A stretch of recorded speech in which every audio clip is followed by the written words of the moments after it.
Hey, Ryan Reynolds here. Wishing you a very happy half-off holiday because right now Mint Mobile is offering you the gift of 50% off unlimited. To be clear, that's half price, not half the service. Like Mint is still premium unlimited wireless for a great price. So that means a half day. Yeah? Give it a try at mintmobile.com/switch. Upfront payment of $45 for 3-month plan, equivalent to $15 per month required. New customer offer for first 3 months only. Speed slow after 35 gigabytes if network's busy. Taxes and fees extra. See mintmobile.com. Marshall's buyers are hustling hard to get amazing new gifts into stores right up to the last minute. Like a designer perfume for that friend who never RSVP'd. Wishlist topping toys for her kids who came too. Belgian chocolates for the neighbor. A cozy scarf for your boss. And a wool jacket for your husband that you definitely did not almost forget. Marshalls, we get the deals, you gift the good stuff, even at the last minute. Whew! Find a Marshalls near you.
There and welcome again to the Explaining History podcast. And today I'm going to dive into is one of the topics I've often really liked to talk about, were the kind of the relationship between British intelligence in the post-war era and Labour Prime Ministers, particularly Harold Wilson, of whom British intelligence most notoriously, and there's a wealth of literature on this now, seem to have been plotting against. A lot of this is to do with understanding the context and the climate of the Cold War, but it's also to do with social class. Harold Wilson he wasn't as working class as he makes out, but he was definitely lower middle class. He was sort of scholarship boy who made it to a good school, as opposed to being a chap with an old school tie. He replaces Sir Alec Douglas Hume as Prime Minister in 1964, and it's the beginnings of a kind of a brief period in the 60s where writers like Alan Sillitoe and artists like the Beatles present this kind of version of kind of a new and dynamic working class life. And at the same time, you have Wilson, who was able to come to power first in 1964, then with a kind of a second election in 1966 on a working class mandate, and was able to kind of capture this spirit of the age, which presented the upper classes as kind of aging and sclerotic and backward. The gentlemen of the grouse moors that had presided over years of decline, against a kind of a new and dynamic working class Britain, an egalitarian working class Britain. And in fairness to Wilson achieves many egalitarian goals. Housing under him at the end of the 1960s was something like 400,000 houses a year council and private, but largely council, were being built. And you have things like the Open University, you have improvements in old age pensions, you have liberalisation of personal life around homosexuality, abortion, and the abolition of the death penalty. So Wilson's achievements are significant, and he was the most electorally successful British Prime Minister of the 20th century. Most people would imagine that to be Thatcher or Blair. It's not. It's Wilson. So I mean, then again, also quite a canny political operator. But this part of the story, the Wilson story, happens at the end of the Second World War. Wilson had been essentially part of the Cabinet Office Secretariat during the war. He'd been part of the Department of the Board of Trade and the Ministry of Supply. And in the first Attlee government, he was appointed to Parliamentary Secretary at the Ministry of Works. And in early 1947, he was made responsible for overseas trade at the Board of Trade under Sir Stafford Cripps. So this is how Wilson encountered sort of Britain's gentleman capitalists, and also is how he encounters the intelligence services amongst Britain's gentleman capitalists. I mean, if you ever read Le Carré novels, the Britain's overseas traders, again, all from the same public schools for the most part that the top brass of MI6 were, and there's a huge degree of overlap between them, of chaps being given a tap on the shoulder and asked, when you're next in Budapest, perhaps you could deliver a letter for us or find something out, so that kind of thing. And also what Wilson discovered or he observed about the city trader types and half of Britain's kind of family-owned industrial companies was that they lived exceedingly well, and were perhaps overpaid for what they did, overpaid and underachieving.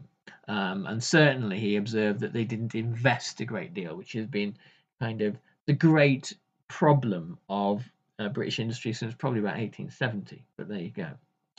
So I'm reading today from Stephen Dorrell and Robin Ramsey's book Smear, Wilson and the Secret State. And it reads, the Board of Trade ran a series of quasi-governmental control bodies, the largest of which was the Timber Control. In the case of timber, Wilson told the House of Commons, as in many more, it took a socialist minister to make free enterprise free and enterprising. The state was desperate for timber to meet the demands of the vast rebuilding programme. Searching for timber to import, Wilson went to see Freddie Bomber Smith. You can imagine what he did during the war. A senior Ministry of Works official who put them in touch with Tom Meyer, the son of Montague Meyer. The Meyers were émigrés, socialists, and personal friends of the Foreign Secretary Ernest Bevin, and owners of one of the largest timber firms in Britain. There were two main sources of timber imports, the United States and the Soviet Union. The US timber could be bought only with dollars, which were in acute shortage in the immediate post-war years, but Soviet timber could be had on a barter basis. Acting on the advice of his friend Meyer, Ernest Bevin took up the question of timber with Stalin, and Wilson found himself en route to Moscow on his first trip to the Soviet bloc as the head of a small team of civil service negotiators. His opposite number was Anastas Mikoyan, Deputy Prime Minister and Minister of Foreign Trade, a tough and astute negotiator. They would meet many times over the next 20 years. Wilson returned in June and again in December 1947, trying to secure deals on timber and grain. He took with him his his parliamentary secretary, Tom Cook, a former electrician. I'd already made considerable use of the bugs which I knew would have been planted in my suite, Wilson recalls. Though as I did not know their exact location, I had to speak loud and clear. Tom was sent to find them and achieve considerable success. At the last encounter, after 17 hours of hard bargaining, Wilson clinched the deal. Though acting with the full agreement of the cabinet, Foreign Secretary Bevan, Wilson was singled out as the man who did the trade deals with the communists. This is something that will come back to haunt Wilson in the 1970s, 1960s and 1970s. This was kind of part of the paranoid world of people like Peter Wright, the MI5 agent who wrote the book Spycatcher, who was obsessed with Wilson and obsessed with proving he was some kind of Philby type communist spy, which is of course laughable. Wilson met many businessmen at the Board of Trade, and he was not always complimentary about their achievements. In his first book, New Deal for Coal, written for the emigre publisher George Weidenfeld, he accused some of wasting accumulated profits in riotous living when it should have been spent on a vigorous and urgent program of modernization, mechanization, and new development. He attacked the cozy boardrooms dominated by family ties. Instead, he passionately advocated the idea of taking the merchant venturer spirit into the markets of the world, in the process pursuing maximum efficiency. The merchant venturers of his day were the East-West traders who were opening up new markets, and like himself, had few ties to the outdated establishment which was holding back Britain. These venturers were often emigres from Eastern Europe, many of them Jews. Like the Yorkshire-born Wilson, they were all outsiders. Despite Hitler's war, antisemitism was still commonplace in post-war Britain, and a group of Jews trading with the Bolsheviks was an anathema to the patriots, in inverted commas, in the city and security services and the Conservative Party. So you have this kind of trinity there of the City of London, the security services, and the Conservative Party that has existed really pretty much to the present day. That is, when you're thinking about an establishment, that's a significant chunk in Britain of what it actually is. An outsider like Wilson, who was critical of the kind of the complacency of this old British establishment, was never ever going to be accepted by them. Was going to be loathed and reviled by them. And the idea that there was some kind of Hey, Ryan Reynolds here for Mint Mobile. One of the perks about having 4 kids that you know about is actually getting a direct line to the big man up north. Mm-hmm. And this year, he wants you to know the best gift that you can give someone is the gift of Mint Mobile's unlimited wireless for $15 a month. Now, you don't even need to wrap it. Give it a try at mintmobile.com/switch. Upfront payment of $45 for 3-month plan equivalent to $15 per month required. New customer offer for first 3 months only. Speed slow after 35 gigabytes if network's busy. Taxes and fees extra. See mintmobile.com. The No Upcode Act means cuts to Medicare Advantage that will raise costs for seniors and reduce their benefits. Congress, keep your promise and oppose cuts to Medicare. Vote no on the No Upcode Act. Realistic possibility that Wilson was a communist spy is kind of ludicrous, and it speaks more about their prejudices than anything else. There's plenty to be said about post-war British anti-Semitism. In one of his final books, Tony Judd writes in Thinking the 20th Century. He writes about growing up Jewish and British in the aftermath of the Second World War, and what it is his peer group kind of experienced, and what it meant really to exist in a society where a victory had been won against Nazism, but there was still a kind of plenty of casual and not so casual anti-Semitism, of people openly saying these sorts of things, or saying, we fought the wrong war, and there were, the experience of Jewish people keeping a low profile, and the accusation that the war had somehow been fought in their interests, which is this great kind of post-war anti-Semitic kind of lie. One of the reasons why the famous footage of Belsen, which was narrated by Richard Dimbleby, the kind of pillar of the British broadcasting establishment, shown in 1945 to shocked audiences, it initially never used the word Jews. These were political prisoners or prisoners of the Nazis. And there's a good reason for that, in that the BBC didn't want to encourage the idea amongst the British audience that the war had been fought in Jewish interests. And it was an easy thing for anti-Semitic agitators from the British Union and fascists, who were all still around, to start to kind of cause trouble with.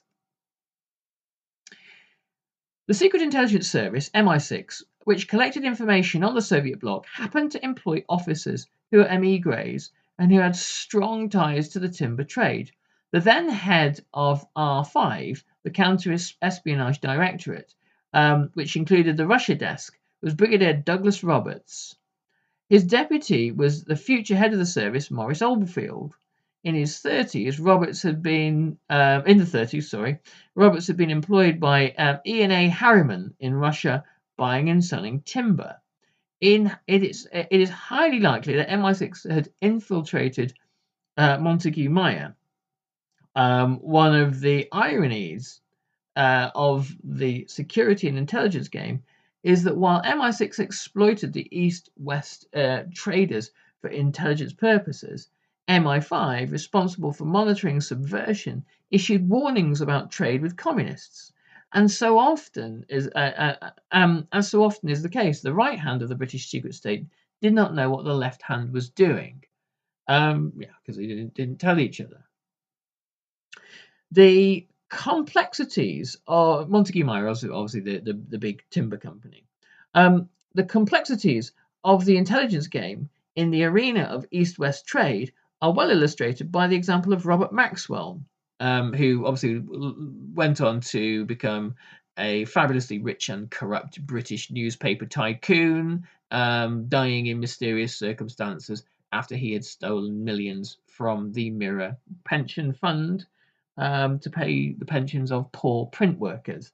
A horrendous, corrupt individual whose daughter is, of course, the former beau of Jeffrey Epstein, and currently languishing in a high-security American prison somewhere before she cut some sort of deal.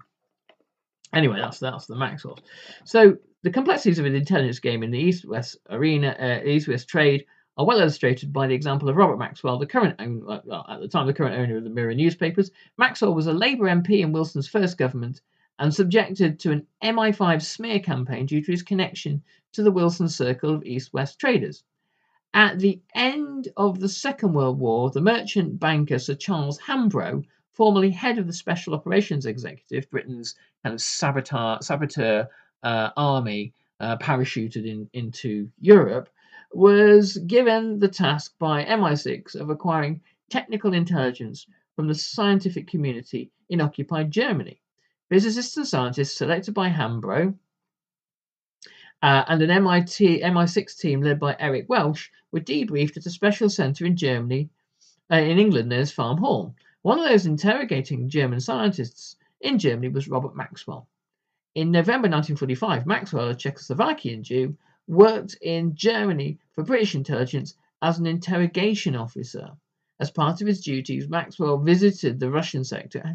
He spoke Russian, a rare skill in the British Army in 1945. These visits gave rise to the first rumours about his patriotism.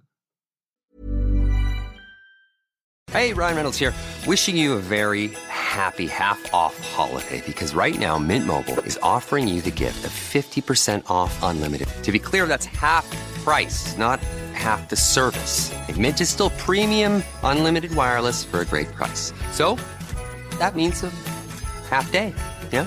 Give it a try at mintmobile.com/switch.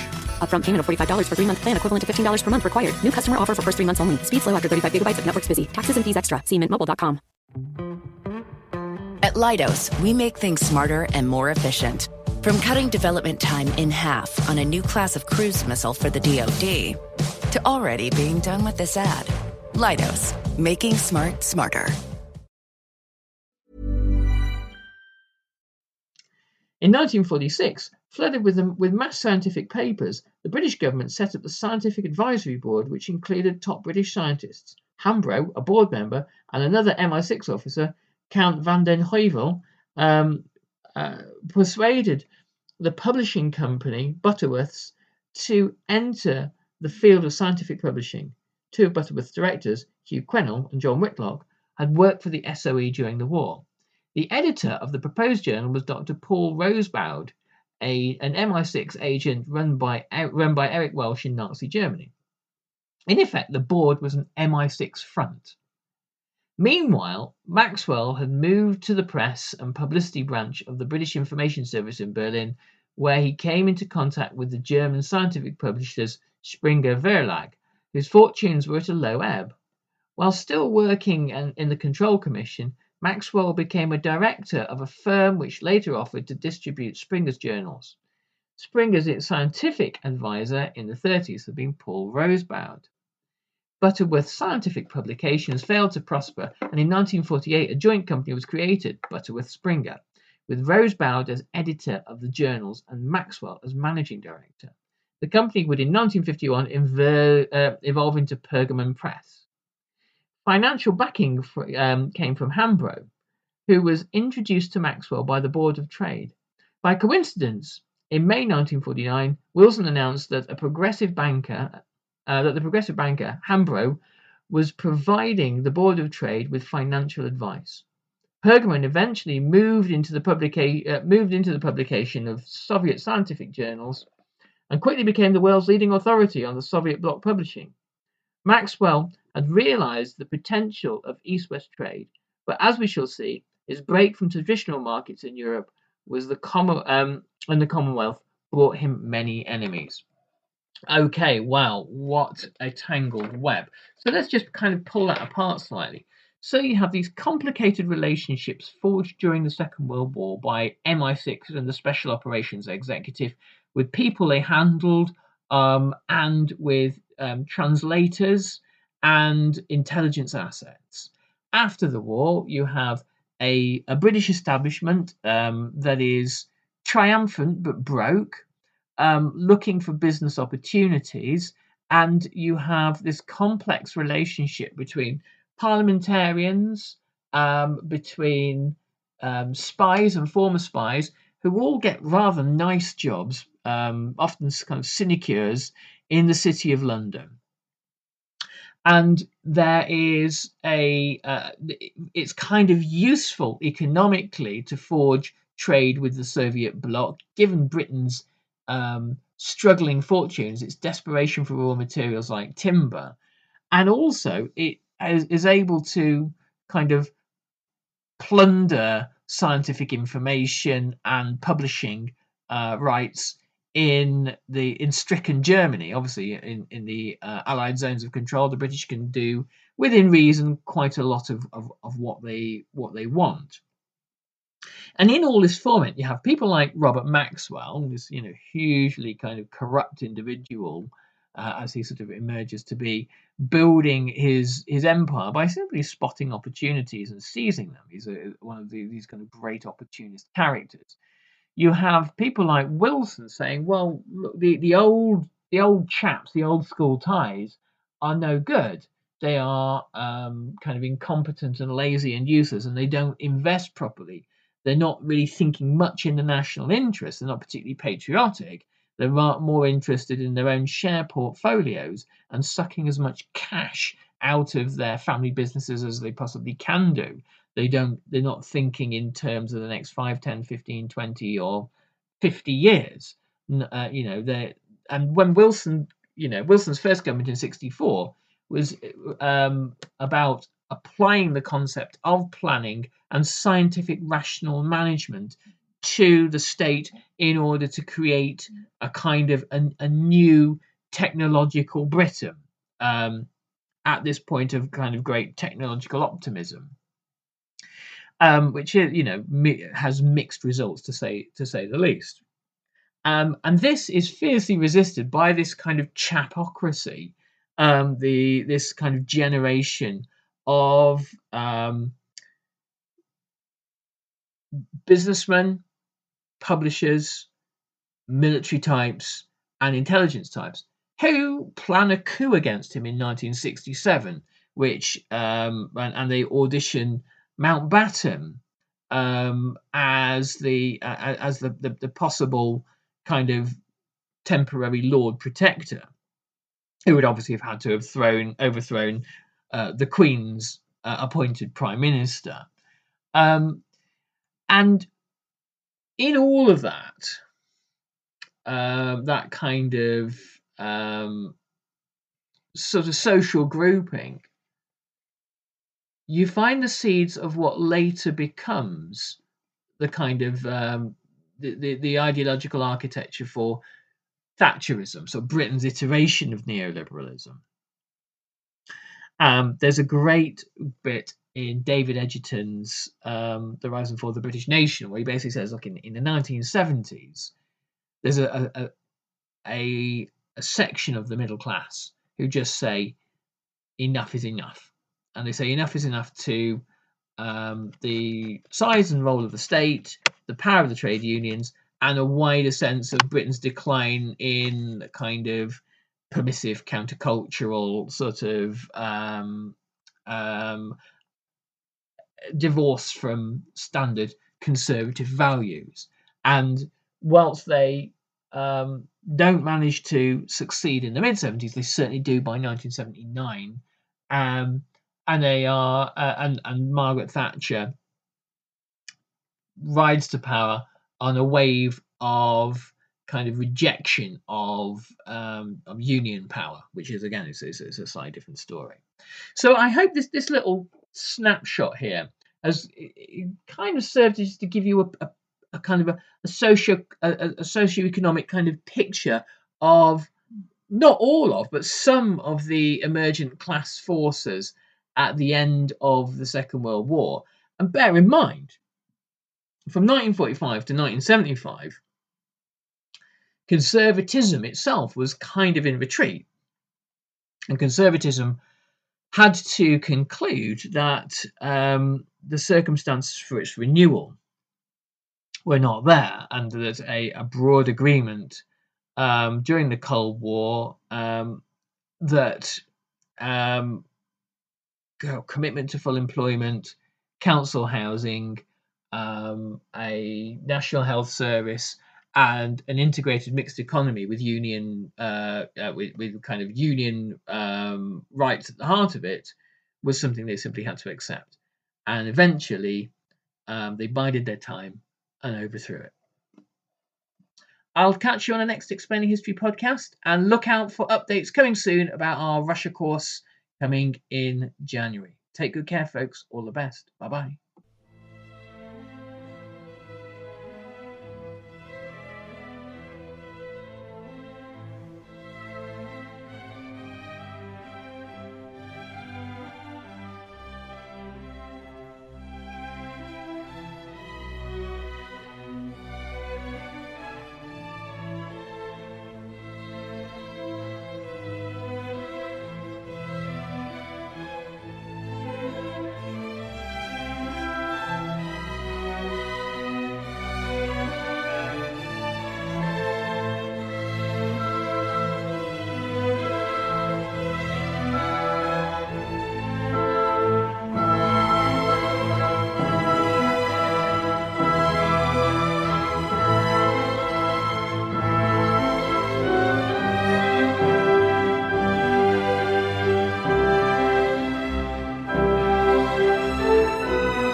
Get a jump on next summer with Vrbo's early booking deals. Don't wait to claim your dream summer spot, whether that includes a good porch swing or a poolside lounger.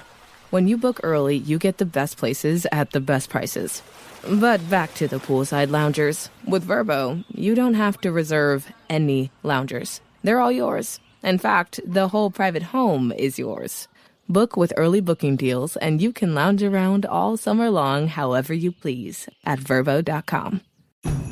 Engines rev, are you listening? It's that time of year again. Happy Honda Days, where you can drive in a Honda wonderland of your own with a great offer on a fun-to-drive new Accord, Civic, CR-V, or HR-V. Hurry into your local Honda dealer and experience the wonder of Happy Honda Days with a great deal on your favorite Honda today. Driving in a Honda wonderland.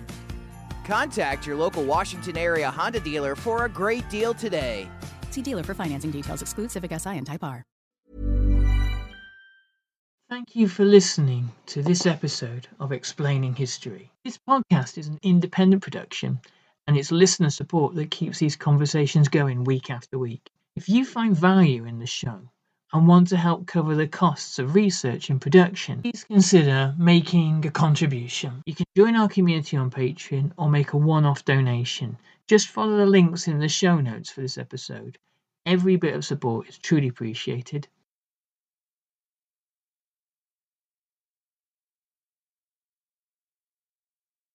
Thanks again for listening.